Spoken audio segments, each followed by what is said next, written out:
بنورنا الدنيا وننشر في الفضاء أملا ونعلي عزم همتنا فمن طلب العلا وصل.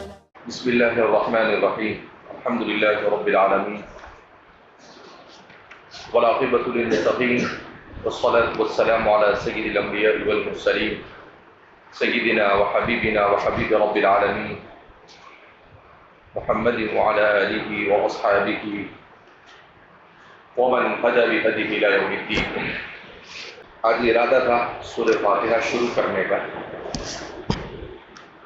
مگر ذہن میں یہ بات آئی کہ تفسیر کی آپ یہ پہلی کتاب پڑھ رہے ہو، اس لیے تفسیر اور قرآن سے متعلق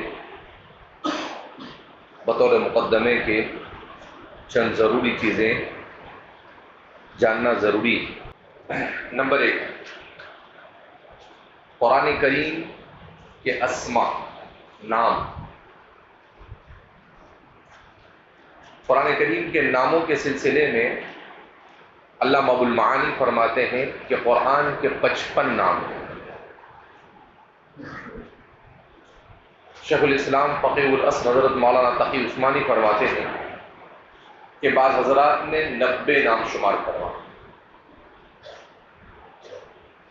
مگر صحیح یہ ہے کہ قرآن کے وہ نام جسے قرآن نے خود اپنے لیے استعمال کیے وہ 5 ہیں، ورنہ سب قرآن کی صفات الکریم ہے، المجید ہے، العظیم ہے، تو لوگوں نے صفات کو نام بیان کر دیا، لیکن قرآن نے خود اپنے لیے بطور نام کے جو استعمال کیے وہ 5. ان میں سب سے پہلا نام ہے القرآن. اس کے سلسلے میں 2 باتیں بیان کی جاتی ہے، یا تو یہ قراء سے بنا ہے یا یہ قرء سے بنا ہے. اگر یہ قراء سے بنا ہے تو اس کے معنی آتے ہیں پڑھنا، مقروء کے معنی بکثرت پڑھا جانے والا کلام. اور اگر یہ قرء اور قراء سے بنا ہے تو اس کے معنی آتے ہیں الجمع، جمع کرنا. چونکہ قرآن کریم کو بھی بڑے اہتمام کے ساتھ جمع کیا گیا اور قیامت تک لوگ اپنے سینے میں جمع کرتے رہیں گے، اس وجہ سے اسے قرآن کہا جاتا ہے. قرآن جیسے کہتا ہے کہ کفار کہا کرتے تھے والغوفی، کہ جب قرآن کو پڑھا جاوے تو تم شور مچاؤ، تو اسی لیے اس کو قراءۃ سے مشتق ماننے کو راجح قرار دیا. صاحب المفردات امام راغب اصفہانی. قرآن کریم کا دوسرا نام الفرقان، تبارک الذی نزل الفرقان علی عبدہ لیکون للعالمین نذیرا. اس کے معنی آتے ہیں الفارق بین الحق والباطل، حق اور باطل کے درمیان فرق کرنے والا. قرآن کا تیسرا نام ہے الذکر، انا نحن نزلنا الذکر وانا له لحافظون. قرآن کریم کے نزول کے اہم ترین مقاصد میں سے کہ انسان ذکر اور تذکیر حاصل کرے اس سے، یعنی ایک تو اللہ کا ذکر کرے اور دوسرا تذکیر حاصل کرے، یعنی اس سے نصیحت حاصل کرے. قرآن کریم کا چوتھا نام ہے الکتاب، ذالک الکتاب لا ریب فیہ. اور قرآن کا 5واں نام ہے تنزیل، تنزیل من حکیم حمید. یہ ہے قرآن کریم کے اسماء کے سلسلے میں قول راجح. دوسری بات، قرآن کریم کی تعریف. یہ تو ہر طالب علم کے، ہر مسلمان کو یاد ہونی چاہیے. القرآن هو الكتاب المنزل على الرسول المكتوب في المصاحف المنقول إلينا نقلا متواترا بلا شبهة. تو سب سے پہلے بیان کہ القرآن هو الكتاب المنزل، أي القرآن هو كتاب منزل من الله على رسوله الخاتم. کہ قرآن وہ کتاب ہے جو اللہ کی طرف سے خاتم النبیین پر نازل ہوئی. الرسول پر جو الف لام ہے وہ الف لام عہد خارجی ہے، یعنی خارج میں اس کا مرجع موجود ہے. تو القرآن هو الکتاب المنزل علی الرسول المکتوب فی المصاحف. چونکہ قرآن کریم جب سے نازل ہوا تبھی سے اس کو لکھنے کا اہتمام کیا گیا. جب بھی آپ صلی اللہ علیہ وسلم کی ذات اقدس پر کسی کتاب کا نزول ہوتا تھا، کسی آیت کا نزول ہوتا تھا، تو آپ کسی کاتب وحی صحابی سے لکھوا لیتے تھے. کتاب وحی اور کاتبین وحی جن کی تعداد 40 سے متجاوز ہے، کوئی نہ کوئی آپ کے ساتھ ہوتا تھا، آپ ان کے پاس لکھوا لیا کرتے تھے. اسی لیے کہا المکتوب فی المصاحف. تو اسے لکھا گیا رسول اللہ صلی اللہ علیہ وسلم کے دور مسعود میں بھی. اس کے بعد سیدنا حضرت ابوبکر صدیق رضی اللہ تعالیٰ عنہ نے اسے جمع کروایا. جب حضرات صحابہ کرام رضوان اللہ تعالیٰ مجمعین میں سے جو حفاظ صحابہ تھے، ان کی بڑی تعداد حروب ارتداد کی جو جنگیں ہوئی ان جنگوں کے اندر میں شہید ہو گئے، تو اس موقع پر قرآن کریم کو کیا کیا گیا؟ لکھوایا گیا. حضرت عمر نے کہا کہ ابو بکر انی اخاف، مجھے ڈر لگ رہا ہے کہ کہیں قرآن حافظوں کے ساتھ قبر نہ چلا جائے، لہذا آپ اس کو جمع کرو. تو پھر آپ نے استخارہ کیا اور شرح صدر ہونے پر آپ نے قرآن کریم کو جمع کیا.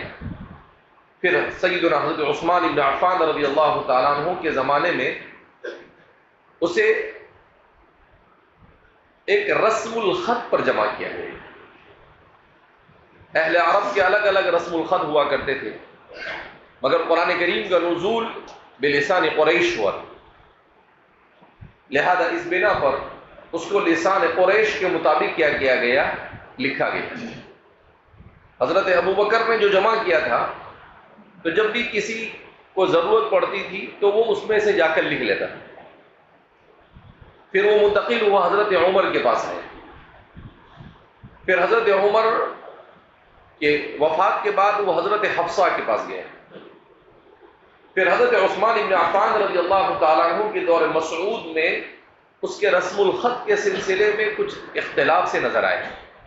تو حضرت عثمان نے کہا کہ بھائی یہ اپنی طرف سے کوئی کچھ بھی لکھے گا اور قرآن کریم کے اندر میں اس کے رسم الخط میں کہیں تحریف نہ ہو جاوے، لہذا اس بنا پر آپ نے اس کو صحابہ کرام رضوان اللہ تعالیٰ عنہ مجمعین کے اجماع سے ایک رسم الخط پر لکھا، جس کو رسم الخط عثمانی کہا جاتا ہے.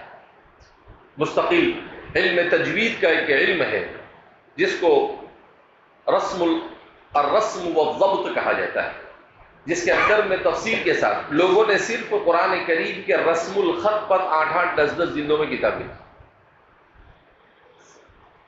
صرف قرآن کریم کے رسم الخط کے اوپر. بہرحال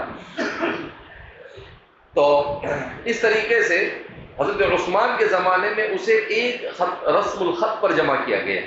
چونکہ مسلمان دنیا کے بیشتر علاقوں میں پھیل چکے تھے، لہذا اس بنا پر آپ نے اس کا ایک ایک نسخہ تیار کروایا، ایک مصحف، اور پھر ہر علاقے کے اندر میں بھیج دیا. کیونکہ ہر آدمی کا مدینہ آ کر لکھ کر لے جانا مشکل کام تھا، لہذا آپ نے ایک قرآن لکھوایا اور لکھوا کر آپ نے عراق بھیج دیا، ایک یمن بھیج دیا، ایک شام بھیج دیا. ایسے بڑے بڑے جتنے بھی مسلمانوں کے شہر تھے ان تمام بڑے بڑے علاقوں کے اندر میں آپ نے بھیج دیا، اور پھر وہاں سے قرآن کریم لوگوں نے اپنے طور پر لکھنا کیا شروع کیا. تو اس طریقے سے قرآن کریم المکتوب فی المصاحف کہ بین الدفتین اسے جمع کر دیا گیا. اب اس کے رسم الخط میں بھی کوئی اپنی طرف سے اجتہاد نہیں کر سکتا، اب اس کے تلفظ میں بھی کوئی اپنی طرف سے اجتہاد نہیں کر سکتا، اب اس کے معانی میں اصول کے دائرے میں رہ کر اجتہاد کر سکتا ہے، ورنہ ان بنیادی چیزوں میں کوئی اجتہاد نہیں کر سکتا ہے. اسے جیسا قرآن کریم میں بہت سارے الفاظ ہیں، لکھے کچھ جاتے ہیں پڑھے کچھ جاتے ہیں. جیسے صلاۃ کیسے لکھا جاتا ہے؟ واو کے ساتھ، جبکہ واو سائلنٹ ہوتا ہے، یعنی واو وہاں پر پڑھا جاتا نہیں. زکوٰۃ کیسے لکھا جاتا ہے؟ واو کے ساتھ، واو وہاں پر کیا ہوتا ہے؟ سائلنٹ ہوتا ہے، یعنی واو پڑھا جاتا نہیں، لکھا جاتا ہے۔ تو ایسی بہت ساری چیزیں ہیں، کہیں الف نہیں پڑھا جاتا، کہیں واو نہیں پڑھا جاتا، اور بھی بہت سارے۔ تو یہ سب رسم الخط عثمانی کے مطابق کیا جاتا ہے۔ کہیں پر الف ہے، اس کے باوجود میں لکھا جاتا ہے، جیسے بسم اللہ الرحمن الرحیم، تقاضا یہ تھا کہ الف ہونا چاہیے، مگر الف نہیں ہے، اگرچہ پڑھا نہیں جاتا ہے، لیکن اصول کا تقاضا یہ تھا کہ وہ ہونا چاہیے، مگر قرآن کریم کے رسم الخط میں وہ نہیں ہے، لہذا اس بنا پر اس کو لکھا جاتا نہیں۔ تو ایسی بہت ساری مثالیں ہیں کہ رسم الخط کچھ ہے، مگر بہرحال اس کے اوپر امت کا اجماع، حضرات صحابہ کا اجماع ہے۔ اجماع صحابہ کے بعد اب اجماع صحابہ کی حیثیت یہ عبارت النص کے مترادف ہوتی ہے۔ صحابہ کا اجماع ہو گیا، ختم ہو گیا، اب اس کے اندر میں کوئی اجتہاد کر سکتا نہیں۔ بہرحال تو المکتوب فی المصاحف المنقول الینا نقلا متواترا بلا شبہۃ، کہ یہ ہم تک کے منقول ہوتا ہوا آیا ہے بغیر کسی تردد کے، تواتر کے ساتھ۔ قرآن قراءت کے اعتبار سے بھی، کتابت کے اعتبار سے بھی، اور معانی کے اعتبار سے بھی، ہر اعتبار سے ہم سب منقول چلائے۔ یہاں پر اصل اس کے الفاظ مقصود ہیں کہ اسے سینہ بسینہ اور سفینہ بسفینہ، اسے لکھ کر بھی اور یاد کر کر بھی، ہر زمانے میں ہزاروں لوگ نبی کریم صلی اللہ علیہ وسلم کے دور مسعود سے لے کر آج تک اسے یاد کریں، اس لیے اس کو المنقول الینا نقلا متواترا، اور نقل بھی تواتر کے ساتھ۔ ایسا تواتر ہے کہ ایک آدمی نے، دو آدمی نے، ہمیشہ ہزاروں کی تعداد میں لوگ کیا کرتے آئے ہیں، اس کو یاد کرتے آئے، بلا شبہۃ، ایسا کہ اس میں کہیں پر شبے کی کوئی گنجائش باقی نہیں۔ جو شبہ کرے گا اس کا ایمان ہی مشتبہ ہو جائے گا، تو اس میں شبہ کی کوئی گنجائش ہے نہیں۔ تو یہ قرآن کریم کی تعریف ہے۔ اللہ رب العزت نے حضرت انسان کو اس دنیا میں بطور آزمائش کے بھیجا ہے۔ اس دنیا میں انسان آیا ہے لیبلوکم ایکم احسن عملا۔ اللہ نے اس دنیا میں اس لیے نہیں بھیجا ہے کہ کھائے پیے اور بیت الخلا بھرے، کھائے پیے اور گھومے اور ٹائم پاس کر دے۔ ما جاء البشر لہذا، اس کے لیے انسان دنیا میں آیا نہیں، جیسا کہ آج کا انسان دنیا میں کر رہا ہے۔ تو دنیا میں انسان آزمائش کے لیے آیا ہے۔ اب جب وہ آزمائش کے لیے آیا ہے تو فرماتے ہیں کہ دو چیزوں کا انسان کے لیے جاننا ضروری ہے۔ ہمارے اصولیین فرماتے ہیں، صاحب التلویح وہ فرماتے ہیں کہ انسان کے لیے دو چیزوں کا جاننا ضروری ہے۔ نمبر ایک، اپنے ارد گرد جو چیزیں ہیں اس سے استفادہ کرنا، اور نمبر دو، اس استفادے میں اللہ کی مرضی کو پیش نظر رکھیں۔ دنیا میں جتنی چیزیں اللہ نے عطا فرمائی ان چیزوں سے استفادہ کرنا، اور اس استفادے میں اللہ کی مرضی کو پیش نظر رکھنا کہ بھائی اللہ راضی ہو۔ اب اس اللہ کی مرضی کو جاننے کے لیے انسان کو ضرورت ہے علم۔ علم کے بغیر اللہ کی مرضی کو وہ جان سکتا نہیں، اور علم کے بغیر اپنے ارد گرد جو چیزیں ہیں دنیا میں سخر لکم ما فی السماوات وما فی الارض، اسے بھی وہ جان سکتا نہیں۔ وہ نہیں تمیز کر سکتا ہے کہ آم ہے تو اس کو کیسے کھانے کا، آم جیسا کوئی اور بھی پھل ہے مگر اس کو نہیں کھا سکتے، آم کو کھا سکتے۔ ایسے ہوتے ہیں نا بہت سارے پھل، دکھنے میں بہت اچھے نظر آتے ہیں مگر اس کا کوئی مزہ ہی نہیں ہوتا ہے۔ کچھ چیزیں دکھنے میں بڑی خطرناک نظر آتی ہے مگر کھانے میں کیا ہوتی، بڑی مزیدار ہوتی ہے۔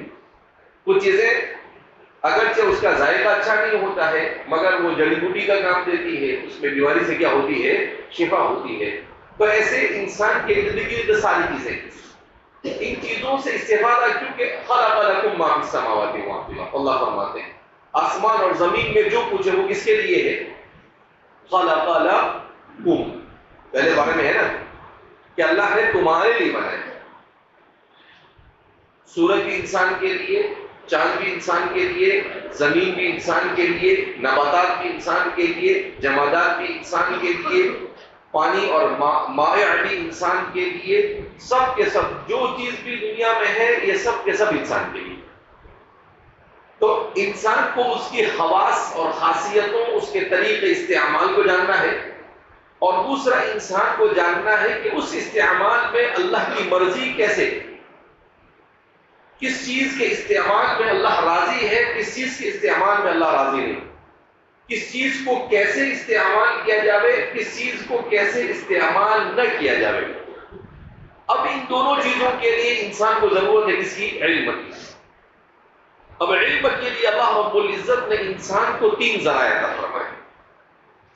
علم کے لیے کتنے ذرائع عطا فرمائے؟ 3۔ نمبر 1 حواس سے 5 ظاہریہ، 5 سینسز، اور نمبر 2 عقل، اور نمبر 3 وحی۔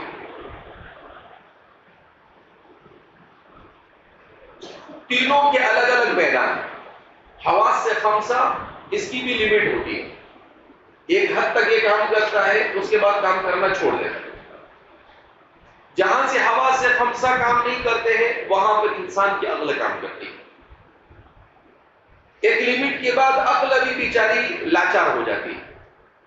جب عقل لاچار ہو جاتی ہے تو پھر وحی آتی ہے۔ اس طرح سے معرفت، ذرائع علم اور جاننے کا سب سے اعلیٰ جو سورس ہے اور ذریعہ ہے وہ ہے وحی، دوسرے نمبر پر عقل اور تیسرے نمبر پر حواس۔ لیکن تینوں کے دائرے الگ الگ ہیں۔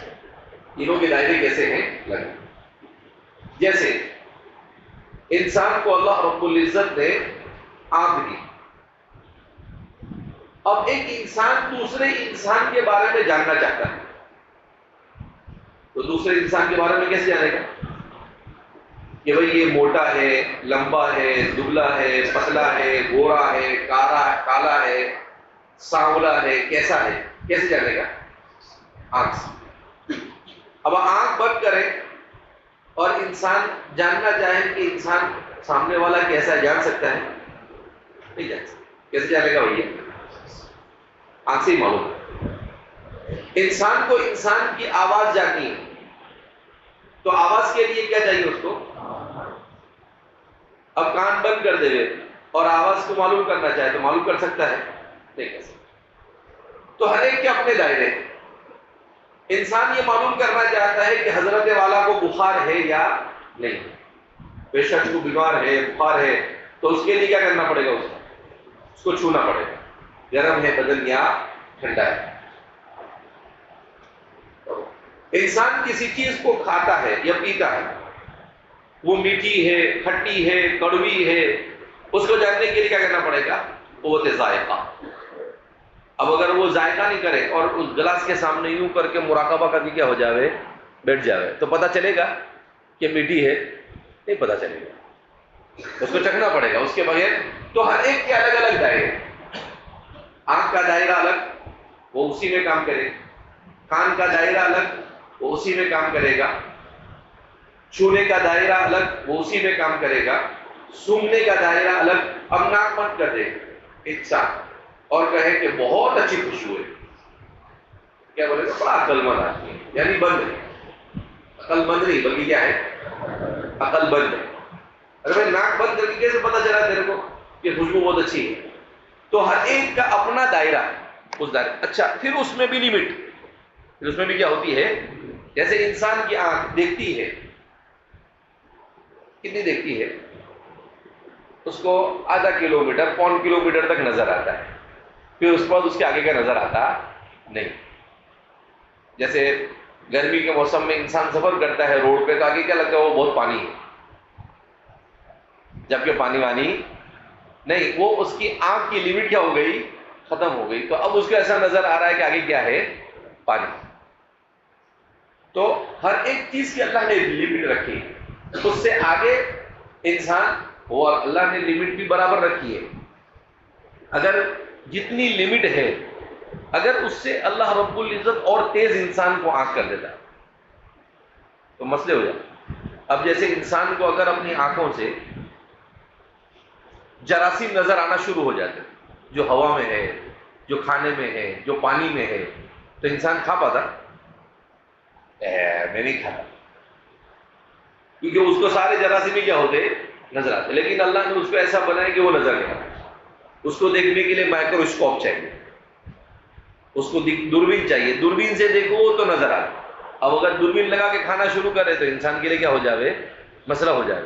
تو ایسے اللہ نے نظام بنایا ہے ہر چیز کو، کہ سننے کی بھی اللہ نے ایک طاقت رکھی، اتنی لمٹ سے شروع ہوتا ہے اور اتنی لمٹ پر ختم ہو جاتا ہے، اس سے زیادہ نہیں. تو ہر چیز کی لمٹ اللہ رب العزت نے رکھی، ان لمیٹڈ کچھ نہیں. اب انسان کی عقل ہے، جہاں پر انسان کے حواس کام کرنا چھوڑ دیتے ہیں وہاں سے عقل کام کرنا کیا کرتی ہے؟ شروع کرتی ہے. اب انسان ہے، یہ ماں کے پیٹ سے پیدا ہوا، یہ کون بتائے گی انسان کو؟ عقل بتائے. کون بتائے گی؟ کیوں؟ آسمان سے تو ٹپکے گا، زمین سے تھوڑی اگے گا، کہیں سے تو آیا نا، تو بتائے گا بھائی کیسے آیا؟ تو کیا بولے گا؟ عقل کا تقاضا یہ ہے کہ کسی ماں باپ سے یہ کیا ہوا ہے؟ پیدا ہوا ہے، کسی ماں کے پیٹ سے یہ نکلا ہے. اب یہ کون بتائے گی اس کو؟ عقل بتائے گی.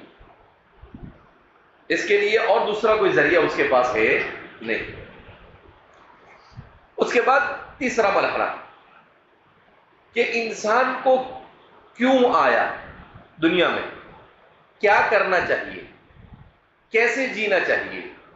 یہ ساری وہ چیزیں ہیں جن چیزوں کے لیے انسان کو وحی کی ضرورت ہے. جن چیزوں کے لیے انسان کو کس کی ضرورت ہے؟ وحی کی ضرورت ہے. کہ بھئی آپ کیوں آئے؟ کھانے نہیں. کیوں آئے؟ وَمَا خَلَقْتُ الْجِنَّ وَالْإِنسَ إِلَّا لِيَعْبُدُونِ.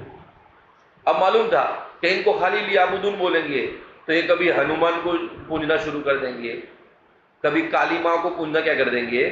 شروع کر دیں گے، کبھی رام کو پوجنا شروع کر دیں گے، کبھی پتھر کو، کبھی سورج کو، کبھی چاند کو. بولے تیرے کو کچھ سمجھتا نہیں، ہم بتائیں گے کیا ماننا، کیسے ماننا اور کیسے عبادت کرنا، سب ہم بتائیں گے. تو پھر اللہ رب العزت وحی کے ذریعے سے ان چیزوں کو کیا کرتا ہے؟ بیان کرتا ہے. لہذا فرماتے ہیں کہ دو لفظ استعمال ہوتے ہیں، ایک ہے الوحی اور دوسرا ہے الایحاء. یعنی اس کو باب افعال میں وَأَوْحَى رَبُّكَ أَوْحَى يُوحِي ایحاءً. وحی کے کیا معنی؟ الاشارۃ بسرعۃ. امام راغب اصفہانی فرماتے ہیں کہ وحی کے معنی ہے الاشارۃ بسرعۃ، تیزی کے ساتھ کسی چیز کا اشارہ کرنا. تیزی کے ساتھ کسی چیز کا اشارہ کرنا، چاہے آواز سے ہو، چاہے ہاتھ سے ہو، چاہے کسی بھی طریقے سے. تو وحی کے اصل معنی ہے الاشارۃ بسرعۃ، تیزی کے ساتھ اشارہ کرنا. وحی کے معنی لغوی کیا ہے؟ علامہ بدر الدین العینی فرماتے ہیں، صاحب عمدۃ القاری، سب سے مختصر اور اچھی تعریف انہوں نے کی ہے کہ وحی کے معنی کیا ہے، وحی کی اصطلاحی تعریف کیا ہے. الوحی ہوا الکلام المنزل على نبی من انبیائہ. الوحی هو الکلام المنزل على نبی من انبیائہ، کہ وحی اللہ کی طرف سے نازل ہونے والے اس کلام کو کہتے ہیں جو اپنے نبی میں سے کسی نبی پر اللہ بھیجتا ہے.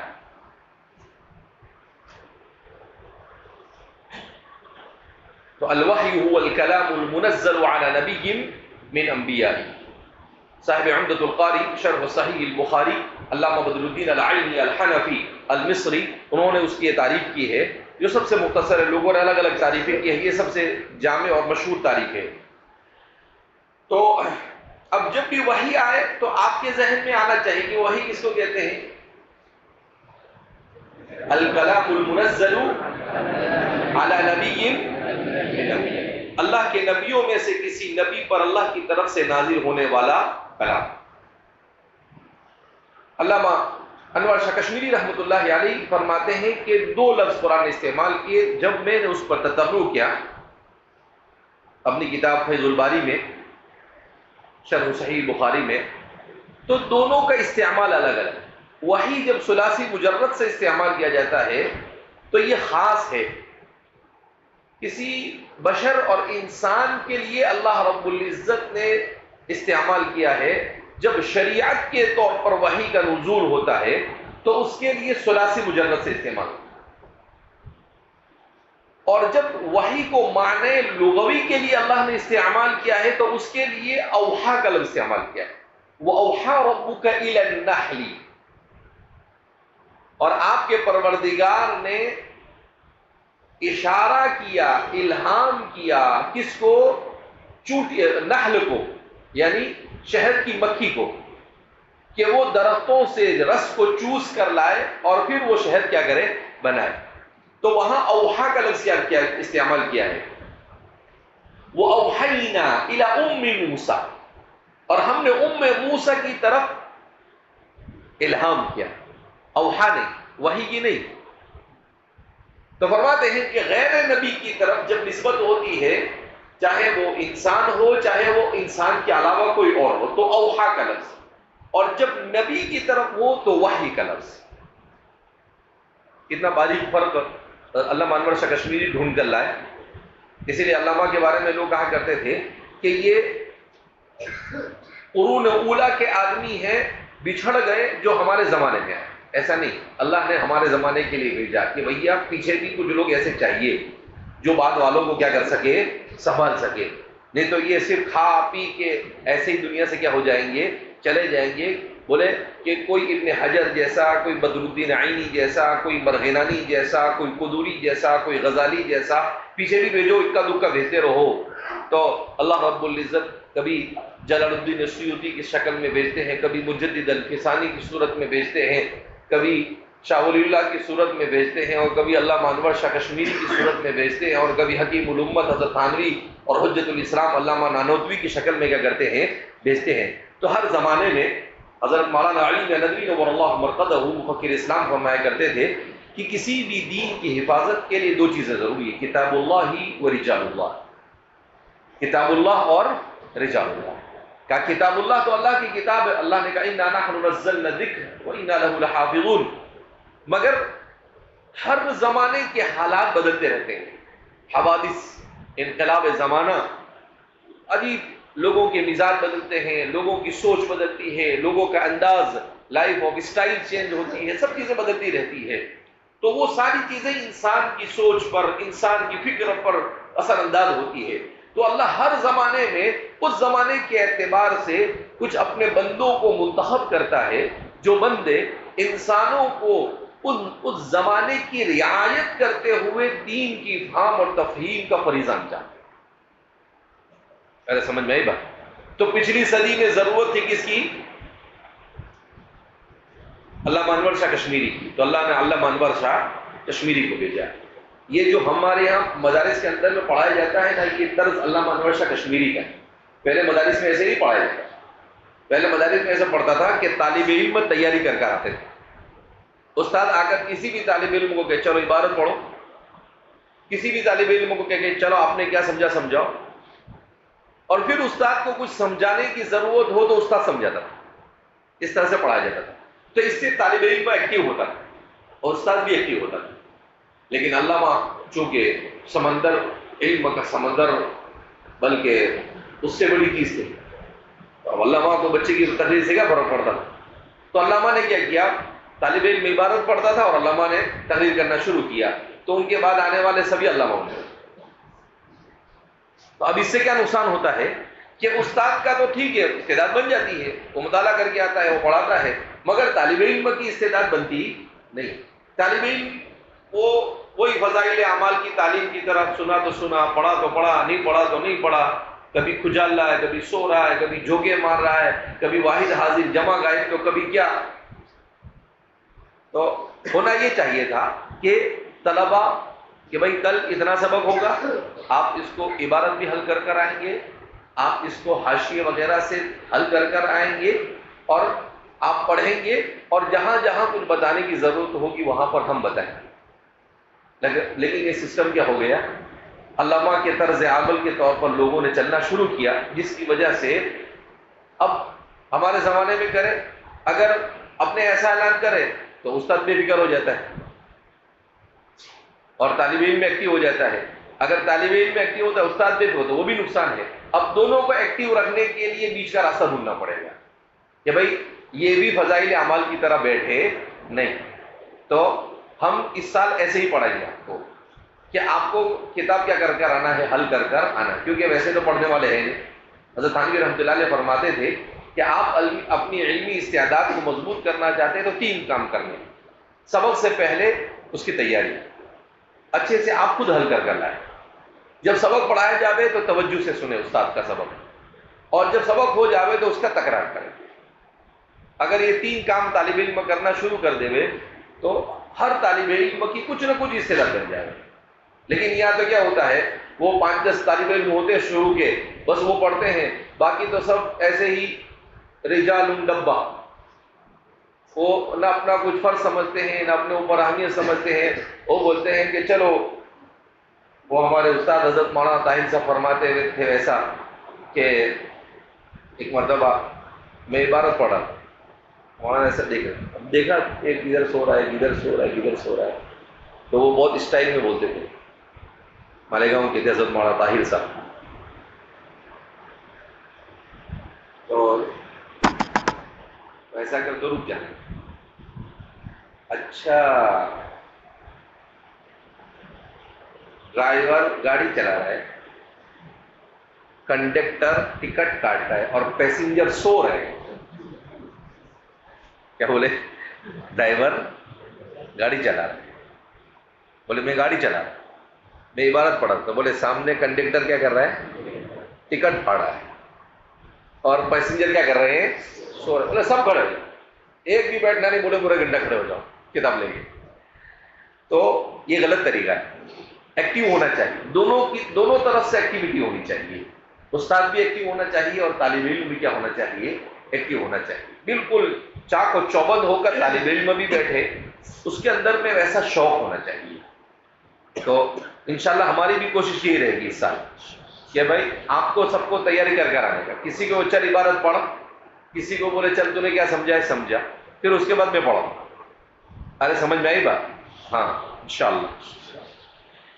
تو مولانا ہے کے پاس ہے، تو وحی کی تعریف آج کیا بتایا آپ کو، قرآن کے نام،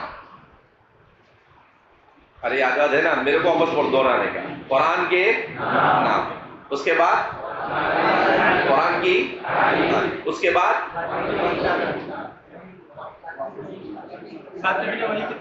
ذرائع علم کے 3 ذرائع، اس کے بعد وحی اور ایحاء کے اندر میں فرق اور وحی کی اصطلاحی تعریف، یہ چیزیں 5 چیزیں ہیں، اس میں سے کچھ بھی کل آپ کو پوچھا جا سکتا ہے، اس لیے ایک دم ناڑی کس لیں۔